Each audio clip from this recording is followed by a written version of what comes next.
Stage 1, pressing for flight. We're go for launch. Let's light this candle. Yes, sir. Reading you loud and clear. Clear. The clock has started. The clock has started. 5, 4, 3, 2, 1. Liftoff. We have a liftoff.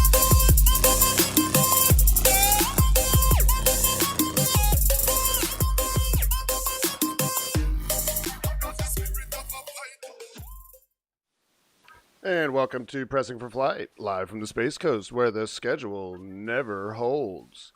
I am your host, Stephen Marr. Don't forget to smash that like button and destroy the subscribe button. Well, Mr. Overdramatic here. I always forget to do that at the beginning, because there might be some new people here. I mean, we're all stoked about our guests. Okay, so I'm Stephen Marr. With me, I've got Stephen, Mr. Kegel. Yep, ULA in the house. Yeah. I've got Matthew, Mr. Jordan. You're muted, but he's there. Sorry. Hi, guys. I have Matthew, Mr. Cutshaw. What's going on, guys? And Becca, Mr. Penland. Where's your mic? Are you gonna ask me? Are you gonna ask me? Where's your microphone? It's right here. Bam. Whoa. And our guest tonight, we're super excited to have our first. I mean, this isn't a big deal to other podcasts, but we're little guys over here. And our guest is a Space Coast local, fisherman, as we've just learned, and the director and general manager of ULA Launch Operations, Tony Taliancich. All right, so let's get to it. So you're the director and general manager of ULA Launch Operations. What Correct. The heck is that? What does that entail? So my job is to make sure that at both the Cape Canaveral and Vandenberg launch sites that ULA has all the resources and all the people and all the tools and equipment they need to launch successfully. So full responsibility it's like two cities. You've got all the different departments associated with the organization to be able to run it and to manage those people and make sure they're safe and secure and launching successfully. So kind of like getting, like the pad rats and the mission control people and all those people kind of working together and organizing them and stuff like that. Right. Yeah. You got the engineers that are running the operations. You've got the technicians that are processing and launching the rockets. You've got quality, safety, mission success, the finance department, the HR department, all of those people coming together to launch a rocket. It takes every one of them to launch the rocket, not just the people that are out there building the rocket. Right. I've always been kind of interested in like we hear about a launch when it's coming up when, it might be 6 months away at the most, but I know that there's a lot more that goes into procuring that contract to launch something. And then of course, you have to build certain integration mechanisms and stuff. You have to pick your rocket really before you build the satellite, right? Correct. It actually takes about 3 to 5 years to build a rocket. Okay. And so you're actually building rockets usually before you sell them. You're selling typically around 2 to 3 years out from launch. And then ahead of that, you may do some integration work, some leading edge integration to make sure you've got all the capabilities to meet the spacecraft requirements. But then for that couple of years, you're making sure that you've got all of those things in place. You start building the rocket to all the specifications, the engineering. It goes through the factory, and then it actually comes together in big pieces to the launch site. We assemble it, test it, check it out, make sure it works, put the satellite on top, and then send it up in orbit. So the core itself, you can just pump those out. It doesn't necessarily matter what the payload's going to be, right? Because I know you can add solids to it if you need to or whatever. But is every core essentially the same? So for the Atlas and Delta rockets, the cores are essentially the same, and the upper stages are essentially the same. It's not until about 3 to 6 months before launch that you start doing unique things, usually just to the upper stage associated with that mission. So everything before that you can have going in the factory and get it ready, and then you start to line up to when the satellites are actually going to show up, because sometimes they don't actually show up when they originally thought they would. Right. Yeah. Well, the schedule never holds. So, I don't know how much you could say, but what kind of things are different when it comes to the upper stage? I mean, I know that sometimes the upper stage, the Centaur will have 2 engines, and most of the time it's just one. But like, what else? What other kind of differences are there? It depends on the mission. You know, it may need extra batteries for a long dwell mission, or it may need extra helium tanks for some of the different types of maneuvers that you're going to do. So those little tweaks that you make to the upper stage specific to the mission are things that you try to hold off until the last part of the production process. Oh, so would it be accurate to say that's the sort of thing that kind of gives ULA an edge, and where you can kind of do some of the more specialized orbits? Oh yeah, definitely. The rocket is pretty much the same up until you get to that last stage of production. Mm-hmm. Before that, we've developed all these different, basically a menu of capabilities and activities associated with a very broad range of mission requirements. Mm-hmm. And for the repeat missions, those are pretty straightforward, and they're usually little tweaks that you can make. But for the new missions, you may have to go develop something new. So you'll do that a couple of years before, and have it come in at the time when you need to apply it to the mission. That's really cool. So who's crunching the numbers? I've always been fascinated with with the orbital mechanics part of it, and like, who is it? Is it just? I know that back in the day, we had the Hidden Figures, and they were the ones crunching the numbers. But nowadays, is it just kind of like Kerbal Space Program? It's a little more than that. Windows 95 machine. Has it been like crazy simplified now with computers, or is it still people crunching numbers and figuring out exactly? We could talk Delta V. I know Matt Jordan was hoping to get into Delta V talk. So there really are a bunch of rocket scientists back in the design center that have the capability to go do some very unique and innovative things for specific missions. Yeah. For the most part, we've automated a lot of the processes, and we do a significant number of simulations of the different mission parameters, go through all the permutations, and then try to optimize for the mission. One of the things that ULA has really perfected over the years is kind of this optimization process of going and looking at all the different ways you could achieve the mission, mm-hmm. and then figure out how for that specific customer you can put it in place and make sure that they're getting the highest accuracy insertion or the best performance to a specific orbit. Or for example, for the astronauts, it's a matter of tailoring the ride so that it's really smooth and you take out a lot of the G-forces and things like that associated with the mission. So there's a lot of different things that are specific to what you're trying to deliver to orbit. Right, which actually I wasn't expecting this, but from the ground we could see the difference in the OFT launch, because we knew that it was that pre-dawn. It was, and actually we need to get into favorite launches because Becca's got a really good shot of one of these pre-dawn. I don't know what y'all call it, but we've usually the photographers have been calling it the twilight effect, Yep. But it didn't expand out. The plume from the upper stage didn't start expanding out as early as I expected. And then later on, it dawned on me that's because you were flying a shallower trajectory, taking longer to get up and out of the atmosphere, right? Yeah. Oh, well, before we get to the favorites, I did have a question that just came up. I've always wondered, what are those mission controllers, the people that are on the consoles, what are they doing when it's not launch day? For the most part, they're processing the rocket and getting it ready to launch. So, like hands-on, or like doing like computer stuff? Well, the technicians do the hands-on work. Mm-hmm. The engineers, the launch controllers are controlling their systems, and they'll direct the specific tasks, make sure that the procedures are specifically doing what you need to do to get the rocket ready for launch. Mm-hmm. And so they're going through the process of testing, checking out the rocket, making sure that all of the requirements that have been defined are going to be met. That goes from the time the rocket arrives at the launch site up until it gets to, we do a CST, which is a combined systems test to check out all the systems in the rocket. And then we do an integrated systems test once we put the payload on top to make sure that the payload and the rocket are working together. Mm-hmm. And then on launch day, they're in the control room actually making sure that's happening for launch. Cool. Now, how many steps are in the typical procedure for launching? Just the engineering side of me is like, that must be a very long procedure. So how many steps would you say are in that procedure? So every mission's a little bit different, but it's on the order of 200 to 300 procedures per rocket.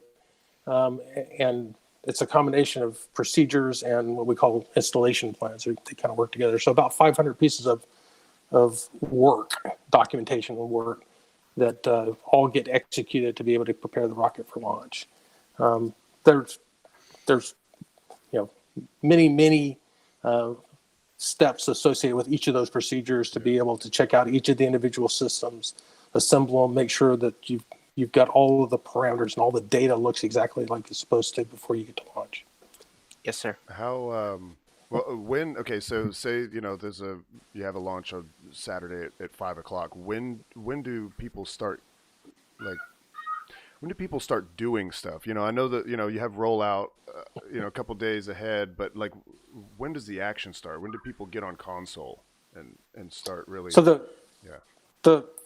the Atlas procedures are about a 15-hour procedure over 2 days. Okay, so you've got several shifts in there. It's set up so that you could actually run it as one procedure from beginning to end, but we break it in half so that we have some rest time between the two of taking the rocket out to the pad and then processing and launching. But it is set up with 2 shifts. You could launch it straight through. For the cryogenic part, where you actually get into the hazardous operations of loaded cryogenic propellants onto the rocket, that typically starts about 2.5 to 3 hours before launch. For Delta IV, it's a little bit longer, but it's essentially the same process. And for Vulcan, we're trying to do something very similar for their new rocket. Okay. And we're going to get that was going to be my question. Okay. That was going to be my question. He just answered my question. Okay. Okay, yeah, before we get too far, let's talk about favorite launches. Before we started, you said that, you've been doing it so long, you've got a million. I was talking to Becca earlier, and one of her first launches, I think, has become her favorite. She only moved here last July. Do you remember which one that was, Becca? Do you actually remember which mission? Yeah, it was a month after I moved here. It was Atlas 5. It was launching the thing for spaceport. It was AEH something. Yeah, very okay. Good. I went out to see it in the morning, and I had seen a launch before, and I cannot describe exactly what went through my head when that happened. If you can see the picture, he pulled it up. Yeah, boom. I have now finally somebody in front of me to thank specifically for giving me that moment. And you had so much to do with something like that. That changed the way I look at things for my whole life. That was the coolest thing I've ever seen. Yeah. When the launch site itself is in the dark and the sun is coming up over the horizon, when that rocket goes up and hits that light, you get a really incredible effect of it reflecting off of the expanse of the plume. And I think the first one that I saw that was really the most incredible was a US launch, US 4, I think it was. And we actually got a lot of requests the next day for what was that, and was that an alien spaceship, and all the other things that people ascribed to it, because it was just the perfect time of the launch to be able to put it up there and get that effect. Yeah. And then for several other missions since then, we've been kind of duplicating it. Yeah. Oh, good. Yeah, keep doing it. Like, if there's anything, if there's ever one where it's like, well, we could go at this time, but if we go 12 hours earlier, then it happens to be about 30 minutes before sunrise. Just totally go with that. Right. And when you're out in the public, when that happens, you'll hear people gasp and think that it failed. The world's coming to an end. They think that it just blew up in the sky. Yeah. And they're like, no, it's fine. It's normal. Good. Yeah. We were expecting this. Yeah. So what's happening is as you get up into space, you're essentially going up into a vacuum. So that plume gets bigger. It just expands. Yeah.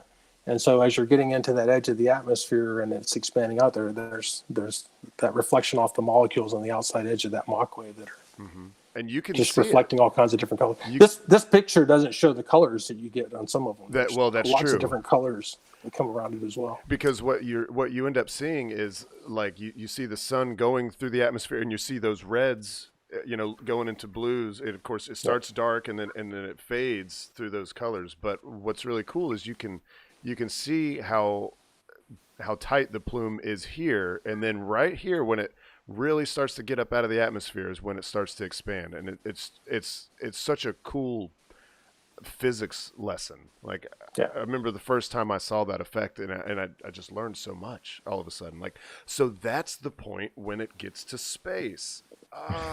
Yep. So what are some of your favorite launches?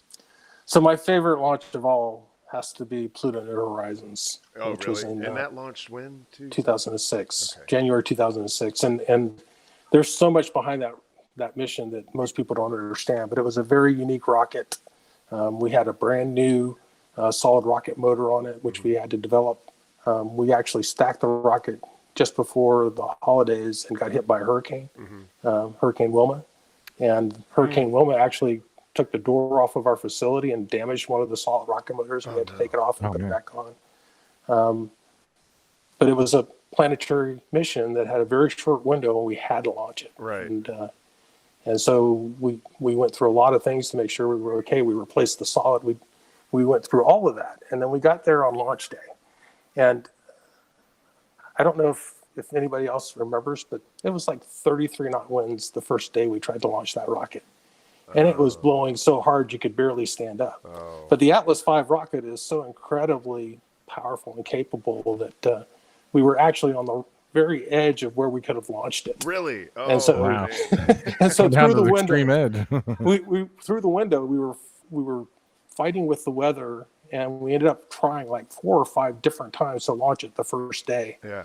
And would get kicked out because a wind gust would just pop up, and we ended up scrubbing that day just because we couldn't find the right window in the period we had available, and then we launched the next day. Yeah. But then that was in 2006, and we got invited at that time to the arrival to Pluto, to a celebration, Nice. and that occurred in 2015, and to be a part of that for over 10 years of launching it and then be around to see what it accomplished was pretty incredible.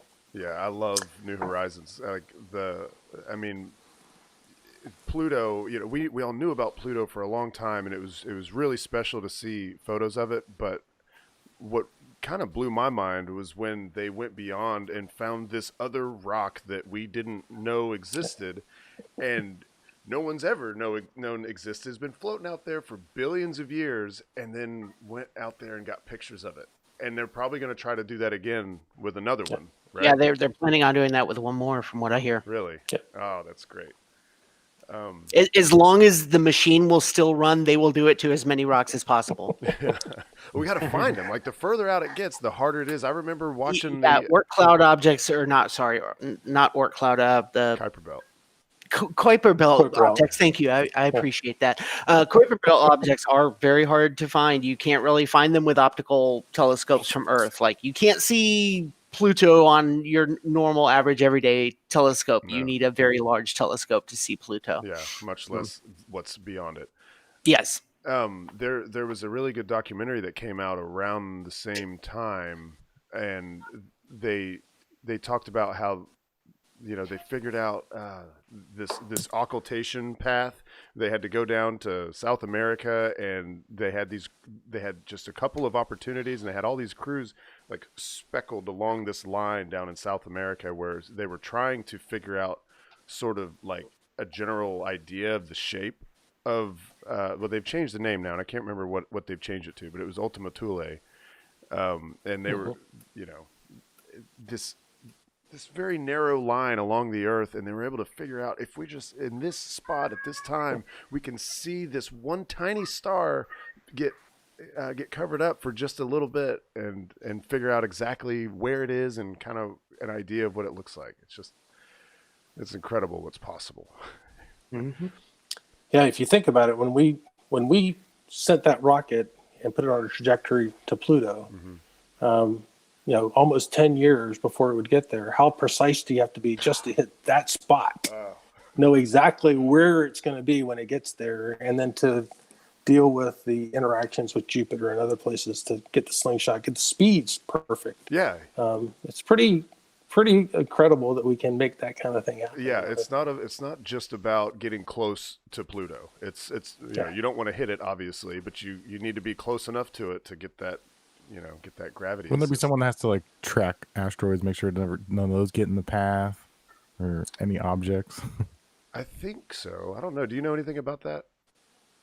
I know that they put it on a trajectory, and there's basically not much they can do once they do that to be able to see something and react to it. So for the most part, you're depending on the big sky theory, which is there's so nothing big. in front of you. Cross the fingers and let it go. Yeah. But when we sign up to that mission, we're signing up to a very precise trajectory, and because of the precision of the Atlas guidance system, we're able to put them on that course, and they make very minor maneuvers to the course after that. Essentially, we put them on their way, and then they make minor maneuvers. Right. The closer we can put them on their perfect course, the less fuel they have to spend along the way, and then, of course, the longer life they have over the life of the mission to be able to do things like additional Kuiper belt objects. Right. Yeah. Well, I mean, it's a really good thing that we have a company like ULA that prides themselves in success and accuracy the way it is, and that was one of the things that I wanted to touch on. It's the reason I have this this 100% mission success banner. It's up in, what is the name of this building? It's the hangar that houses all the cores. ASOC. The ASOC. Took this. Me and Matt did the ULA social for the AHF5, and obviously it's a big deal to ULA that they have 100% mission success, and NASA trusts them to fly most of their missions. Especially deep space. And I know that y'all are the only ones that have launched any American missions to Mars, right? Right. Is it any interplanetary mission in general too? ESA. We just got pictures back from the sun today from Solar Orbiter. And that was one oh yeah. Here's a photo I got of a streak shot I got of the Solar Orbiter launch, and I did want to show that the images, the first images came down, and that's incredible. Ooh, so sexy. I want to see an Earth for scale on here somewhere. That would be Earth neat. for scale on these pictures is about 2 pixels. Yeah. You wouldn't be able to see it. Right. It's there. That's the thing. Is somebody put it in there. It's just you can't see it. So clearly ULA is, they're at the top when it comes to, trustworthiness, for mission success and everything. So we have another big mission. In fact, kind of the reason that spurred me to reach out to try to have someone come on the show is we have Perseverance coming up. Ooh. And that's going to be super awesome. I can't wait to see it launch, but I really can't wait to see it get there. I was living in Tennessee watching remotely when Curiosity launched and landed. Of course, we all watched remotely when it landed.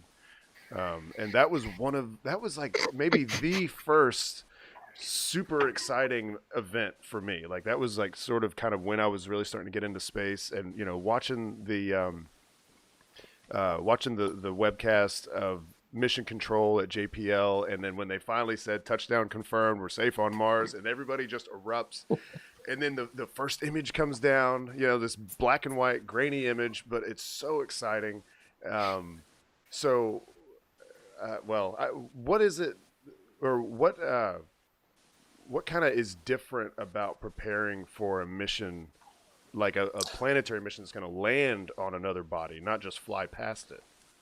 So one of the really cool things about what we do is the missions that we support. Yeah. I mean, they're all incredible, and in a lot of cases, they're national treasures. Whether it's exploration or national security or some of the other things, they're all really, really important missions, and we take it really seriously.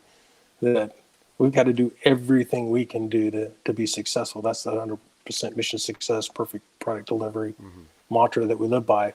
And the one thing that people understand is it's not about, you know, the technology. It's about people. People are what make you successful. They're the ones that go through every detail and scrub every procedure to make sure that it's done perfectly and get it done right. Yeah. And then follow through with the things that you need to do. We've learned a lot in our, you know, over 60-year history of launching rockets. If you go back for Atlas and Delta, you know, we go back to the beginning of the space race. Right. We actually go back to the beginning of the U.S. astronauts in space with the Atlas rocket Right. back in 1962. So whether you're putting a human or a spacecraft on that rocket, you got to make sure it's successful, and you've got to go and understand all the things that can bite you, and you know, you can do a million things right and one thing wrong. Yeah. And it all goes bad. So you've got to really take that to heart, and I think we've really focused and perfected that process to try to make sure that all those things are done properly, and that when you're ready to launch, you launch. If you're not ready to launch, you don't. You know, we've sent 11 missions to Mars, 5 of those on Atlas V, and they're all kind of the predecessors to what we're going to do in the future, and every one of them was a national treasure. Yeah. And whether it's the Curiosity rover or the Or Oppie, poor Oppie. Hoppy, Yeah. Spare an opportunity. so the Vikings, Yeah. the Mars Reconnaissance Observer, which is still up there working. They're all, you know, important pieces of the puzzle that we need to make sure that if you lost one piece of that puzzle, the whole thing starts to come apart. Yeah. So that's how we have to look at it. So, with such a glorious past in Martian exploration, do you see ULA having a large role in future Martian exploration when it comes to actually sending human beings to Mars? Absolutely, and you know, I think we're positioned to be able to evolve our systems and go in that direction for the future. But for the near term, you have the Vulcan rocket, Vulcan Centaur rocket that we're developing.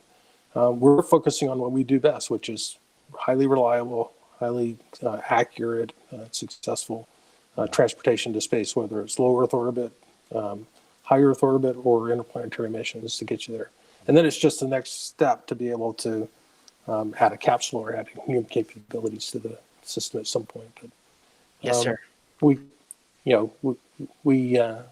take great pride in the part of the missions that we support. Yeah. I think, Matt Jordan, didn't you wanted to ask about what was it, base camp? If there was any Base camp. Yeah. Okay, so I wrote a paper on this one time, so I've been incredibly fascinated with Mars mission models. And one of the more interesting ones that I saw was one called Base Camp that was going to use the Orion capsules. Basically, stick 2 of those together in cislunar orbit, and then build essentially a cage of fuel capsules around it to protect the astronauts from radiation en route to Mars, and then essentially fly it to Mars from there, from cislunar orbit.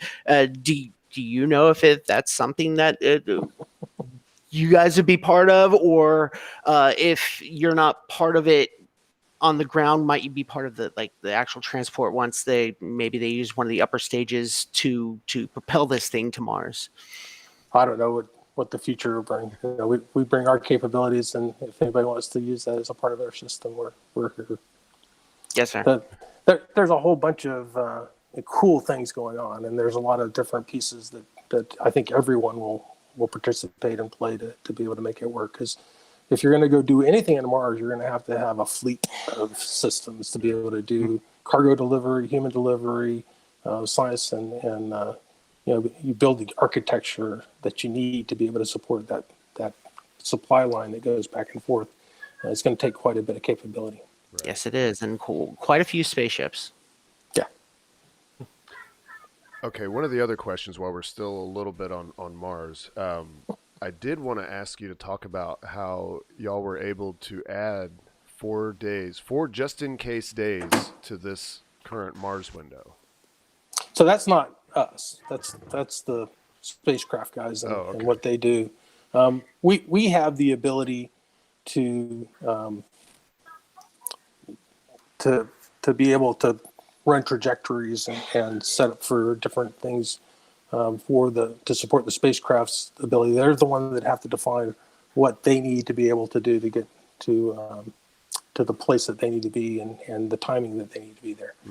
So they're continuing to look at that and provide us the capabilities. We'll go run the trajectories and show them that we can get them there. And I think through that we've been able to free up a few more days, and we may free up some more before this is over. Oh, nice. Actually, I don't think we'll need to, because we'll launch it on the 30th. And now that we're getting close, I'm starting to feel, you start to get a feel for when you've got the date, and you may be scrubbed for weather or some sensor may act up on that day, but I kind of get the impression that we're going with the 30th right now. Yeah.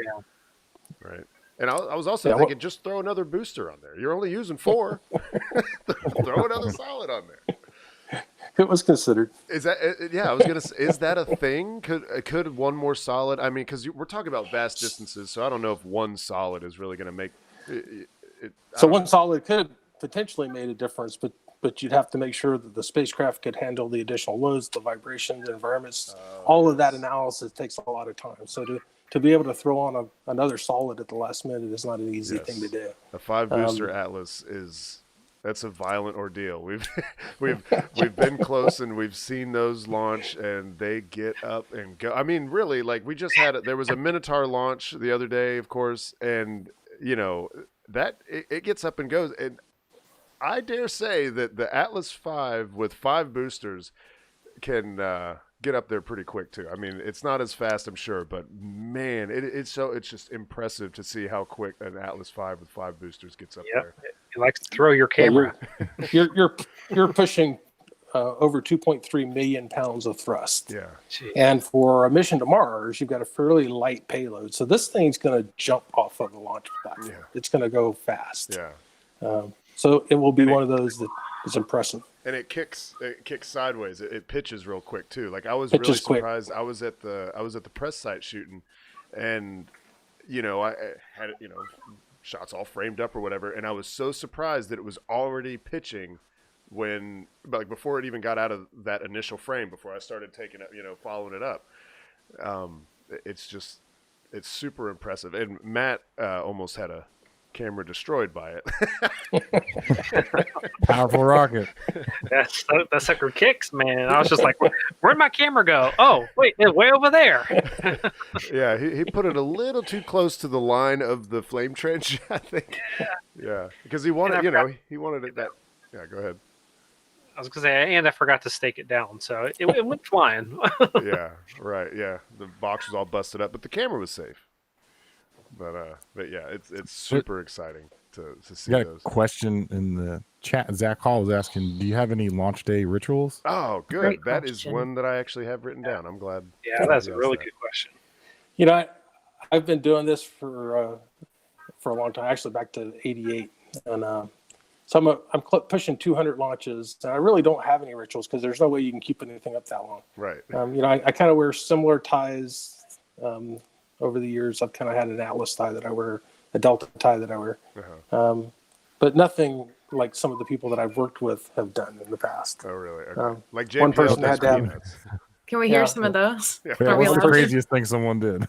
One person had to have the perfect chocolate chip cookies for every launch, and we had to provide them. Well, we have a friend, Julia Bergeron, who does cookies. I don't know if she's ever gotten her cookies into your mission control center, but I know she does make cookies. Hey, who knows? They're good. Let's see. Anything? We're going to move on to Vulcan, but is there anything anybody wants to get into about like Mars and that kind of Yes, stuff? I wanted to ask you real quick, Tony. I don't know if you can really dive into this or not, and it's cool if you can't. How do you feel where ULA is as far as stepping towards using the SMART system? Well, I can say that I think it's our plan to go to the SMART system, SMART reuse. I assume that's what you're talking about. Yes. We're looking at when and how to phase it in. Reuse is a very, very complicated process to be able to recover things and use them in a way where you're actually not losing money in the process of doing it. So I think we've got a plan and a timeline to be able to go implement it in a way that we'll actually be able to make something out of it. So It'll be coming as a part of the Atlas or the Vulcan Centaur evolution, I think in the second phase of evolution. You're talking like several launches in. I mean, I just want to see it. I want to see it happen. You know what I mean? I want to see. I hope that there's like camera views on there that we could like see what this crazy contraption looks like. I think it's going to be super awesome. Yeah, it's going to be cool. Before we get into Vulcan, I want to do right by the chat because I want them here asking questions. And Harry Stranger, he's one of our regulars. He wants to know, and I just simply forgot to ask at the beginning, what got you interested into space? That's a really interesting question. When I was a kid, I was really into science. It really wasn't space, but I remember watching Neil Armstrong come down on the moon. I was at my grandmother's house in Biloxi, Mississippi, and she said, he's going to fall into the blue cheese and going to drop right into the soil. So I remember all of that, but I really wasn't into space. I went to the Air Force Academy and became a chemist. And went into the Air Force. And as a chemist in the Air Force, there's only a couple of places they can put you. So I ended up at the Armament Laboratory at Eglin Air Force Base in Fort Walton Beach, Florida. And what I was working on was insensitive explosives, which happened to fit real well with propellants. So you can actually have propellants that are very insensitive to explosion, but you put them in the right conditions, they become explosives. So I worked with the propellant industry, and then the Air Force sent me to the propulsion lab in Edwards Air Force Base, California. So I worked at the rocket lab. And that was in '88. And so from then on, I was hooked on rockets into space. And essentially 15 years of my Air Force career, the last 15 years was all doing rockets, whether it was the Atlas, Delta, or some of the other Titan rockets before them. And then I actually went to the Pentagon and started the program, which was called the EELV program, Evolved Expendable Launch Vehicle Program. Right. That became the Atlas V and Delta IV. Right. So the Air Force built the rockets, and I went to the NRO, the intelligence agency, and basically integrated the intelligence satellites onto the EELV rockets. So then I was working on. And then they sent me to Cape Canaveral to become the Air Force person to stand up and build the launch facilities and launch the first Atlas V and Delta IV rockets. Okay. So I came to Cape Canaveral in 2001 and was here through the first 3 Atlas Vs and the first 3 Delta IVs. And incredible experience and incredible, to be able to go through that, a very successful program delivering the rockets and being successful on both rockets for the first 3 flights. Yeah. And then I decided to retire and went to private industry. Oh, yeah. Well, but you didn't really retire. You're still doing it now. So I just kind of walked across the line and started launching the Atlas rockets out of Very nice. That's awesome. Slick 41. Yeah. I had a quick question because you said you worked for an ROL. Are there mission patches? I read an article on the internet somewhere about mission patches that are classified. Are there classified mission patches? I can't confirm or deny. Because I was in the military, I have the same. I would have said the same thing. I can tell you that I am the reason why there is a very specific patch policy in the NRO. One of my missions. Nice. Yeah. All right. That'll cover that then. Thank you. It was a quick question. Yeah. All right. So I think we can talk about Vulcan now. And go ahead. Yeah. I mean, Vulcan is like just the culmination of a whole career of what I've been doing and turning to kind of move forward. What we were launching in the 70s, 80s, and 90s was kind of the old technology rockets that came out of the original space race. Mm-hmm. Shuttle was an incredible vehicle. Right. But then we tried to infuse new technology into the rockets, which developed the Atlas V and Delta IV. And so now we've got a clean sheet, and starting with the Vulcan Centaur, really making the next evolution of inserting technology and capabilities into a rocket that will give us the capability to do all these things that we need to do in the future to continue that legacy of mission success, but also expand the capabilities, essentially deliver significantly higher performance in a single stick vehicle. Essentially, the Atlas or the Vulcan Centaur will have the same capability in a single stick rocket with 6 solids that a Delta IV Heavy rocket has. That's today. incredible. So you'll be able to do all of these really important Parker. missions. Parker Solar Probe required Parker Solar a Delta Probe, IV Heavy. yeah. You'll be able to do it with that single stick rocket. And the key from a business standpoint is that it's a common rocket. You can do the smaller vehicles and you can do the bigger vehicles all off a common production line and be able to meet those on-demand requirements, but continue to have a high rate going through the factory. Will the pad need modifications for the Vulcan? We're making the modifications to the pad right now. Actually, between each launch, we're doing more and more of the mods. We've implemented most of the facility modifications to the platforms in the VIF, the vertical integration facility, so that it can process an Atlas V rocket, which has 10 different configurations between the solids and the upper stages and the payload fairings.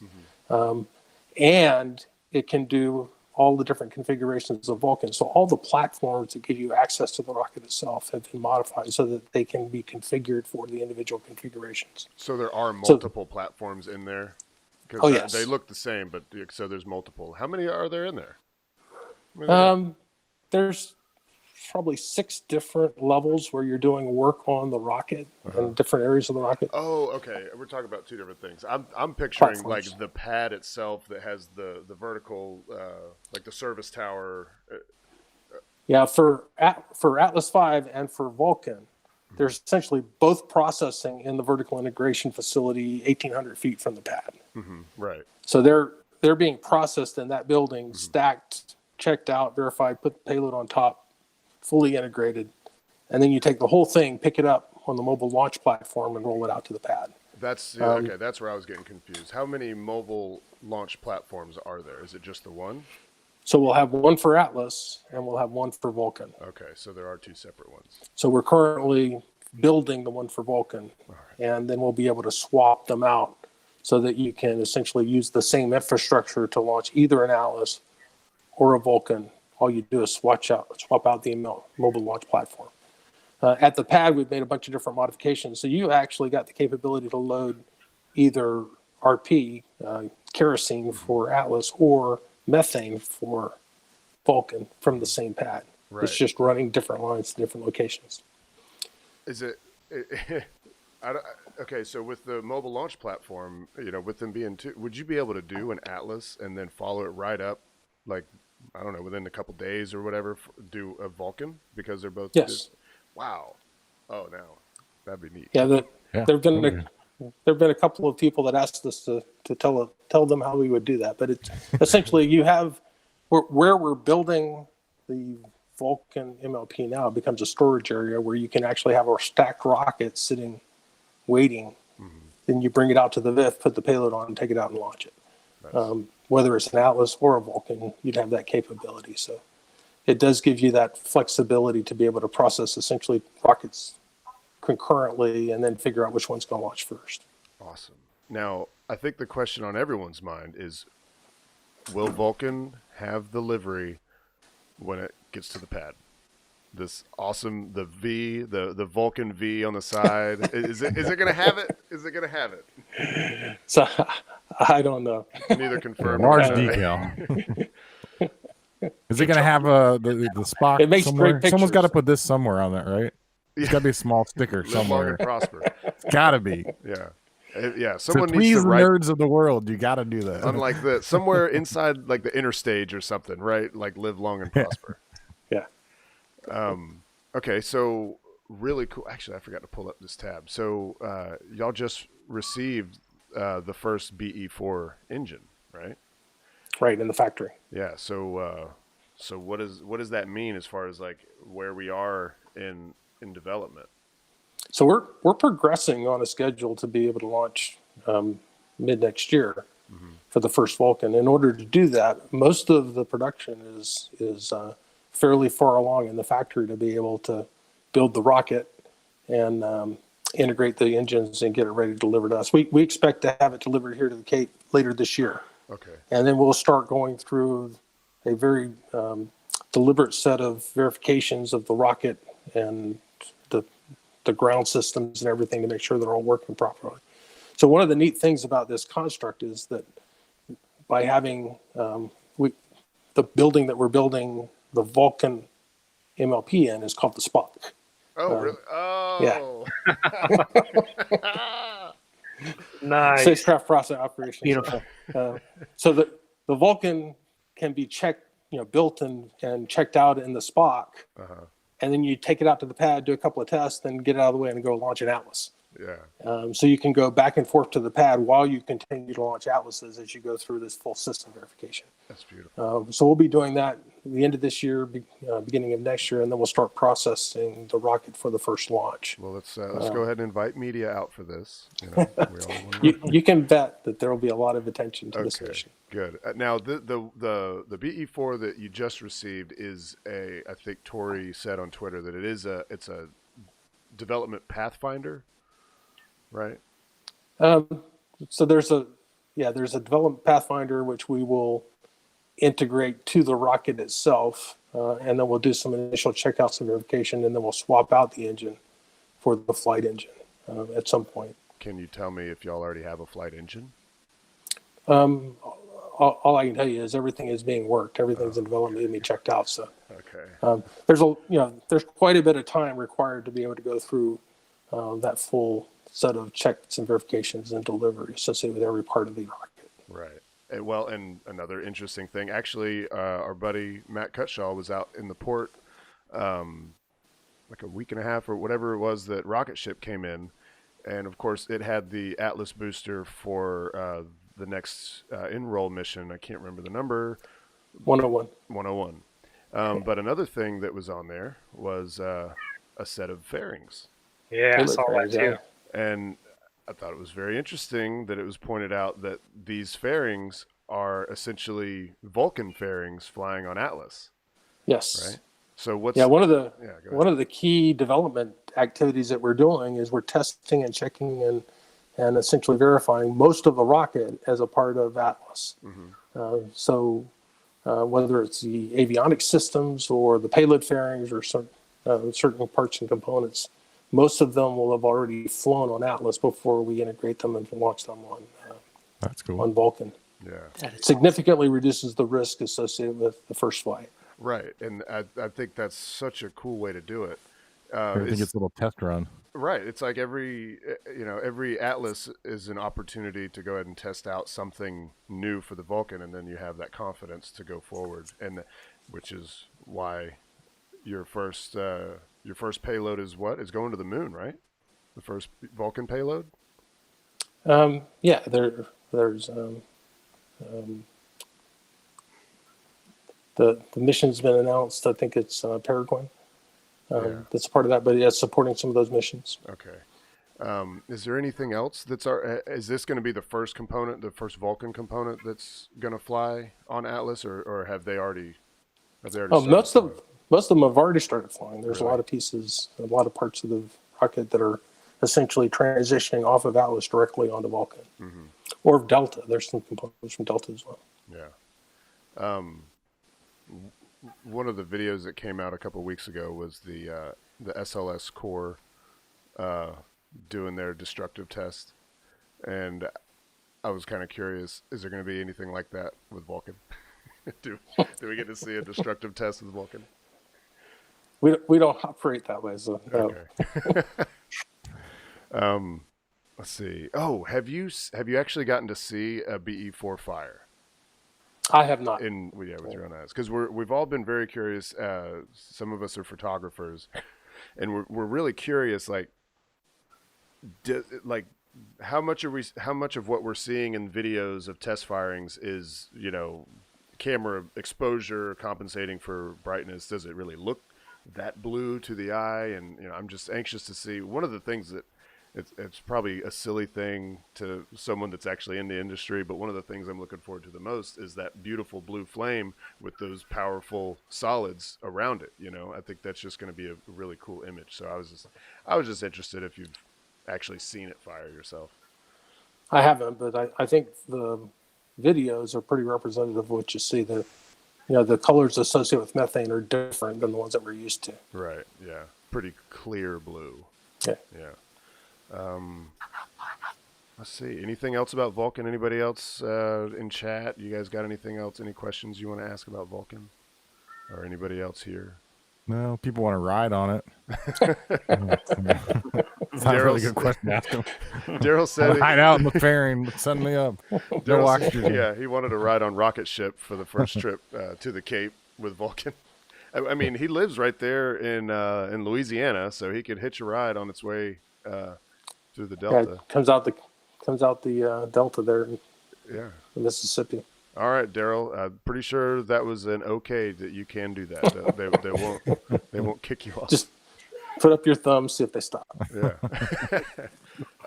Okay. Another thing that we just found out, I just found out today. I guess this maybe has been out for a little bit, but our friend Wayward Plane, you may know them from Twitter, took this picture of a poster representing a new exhibit going in at the visitor complex here, which is the Delta II going into the Rocket Garden. Do we know when? I don't know the details. I know that it's in work and that we've been working closely with NASA and the center to get that incredibly beautiful rocket out there so that people can see it. It's actually the last Delta II rocket that was built, and we've done what we can to make sure that it gets a great place to be able to be admired by the public. That's gonna be awesome. Yeah, that's cool, and especially the fact that it is flight hardware. I'm sure it's not gonna have a real engine on it, right? Or does it? No, you have to do a lot of things to the rocket before you can display them to make sure that there's nothing there that's sensitive. Right, of course. ITAR being what it is. But it is a real rocket. Yeah, it's just they would have flown if it needed to. It could have. I guess my main question was, I don't know if you're allowed to disclose any of this, but inside the building there, are we going to be seeing like a ULA history in that building? Is that what that building's going to be representative of like the history of ULA and where it started and where it is now? Sounds like a great idea, but I have no idea. I just know there's gonna be a rocket there. Maybe other people can make. We were talking about it earlier, and I was like, I was thinking he may not be the person to ask, but you're the only ULA representative that I see before me now. I guess there's one question about Vulcan in the group. Carlos asked, like, who gave the name of Vulcan? So it was actually crowdsourced. Really? And got a lot of input on it. And there's a little bit of drama with some of the selection process that people made it known that they were very anxious to get it named that. Vulcan is a name that has some heritage to it, so we had to go through and make sure we could clear it appropriately. But I think it's a very appropriate name for the rocket of the future. Yeah, absolutely. Is Shatner going to come out and watch the first launch? I can. I'd hope so. I'll invite him over. Let's see. I mean, I have reached the end of my notes. Is there anything that we've missed? Are there any? Becca, do you have any horsey sounds you need to make? How did you know? Hold on. Oh, you gotta find it. Not even prepared. Hold on. Didn't charge your phone. You hear it? My phone's charged now. There we go. What I am interested in is your schedule. I want to know, because of how I imagine it has to be very high stress, and the times are different, and the schedules are different, and it just makes me wonder what your schedule is like. My schedule or the launch schedule? Yours, like how, like when do you have like a normal sleep schedule? Like it seems crazy to me. So it's a pretty hectic schedule. There's a lot going on all the time, and we're managing and launching off of 4 pads, 2 coasts, with a lot of really good people that move around depending upon what the manifest needs. So we have to continuously stay on top of all of the different things that need to be taken care of to launch those missions. So whether it's traveling back and forth to the West Coast or being focused on Slick 41 or Slick 37. There's always something keeping me busy. Yeah. So yeah, it's a it's a great job. Yeah, I wouldn't do anything else. This is like the coolest thing. I got the best job in the world. Yeah. and of it's all not the people that do it, you're my favorite. Well, thank you. There aren't many of me. Seth in the chat wanted to know if you've ever ridden the Delta Tower, the mobile service tower. Yeah, mobile service tower. Yeah, if you've ever ridden it back. I've ridden it a few times. Oh. Actually, in the old days, in the early Titan days, we rode it every time. Yeah. And we quit doing that so much lately, but yeah, How it fast does moves that thing really crawl? slow. It moves really slow. Yeah. So when you're on it, sometimes you can't tell you're moving unless you look and you see that the rocket's actually moving away from you. But it's pretty cool.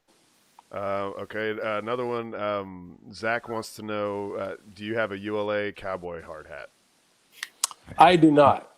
Is that like Tory only? That's a Tory, signature item. None of us want to be, in that category. So leave that for him. Awesome. Anybody else here on the panel? All right. Yeah, covered a lot. Yeah, man, this has been great. I want to thank you so much for coming on. Honestly, for a fanboy, I can't believe that someone that actually works at ULA would want to come on our tiny little show. But we definitely appreciate it. And Heather, you're in the background there. Thank you for for arranging it. And thanks, chat, everybody that's in there. I can't possibly name you all, but thank you so much for being in chat and being here and asking questions and having fun in chat. Well, with that, I will ask Kegel to go ahead and play us out.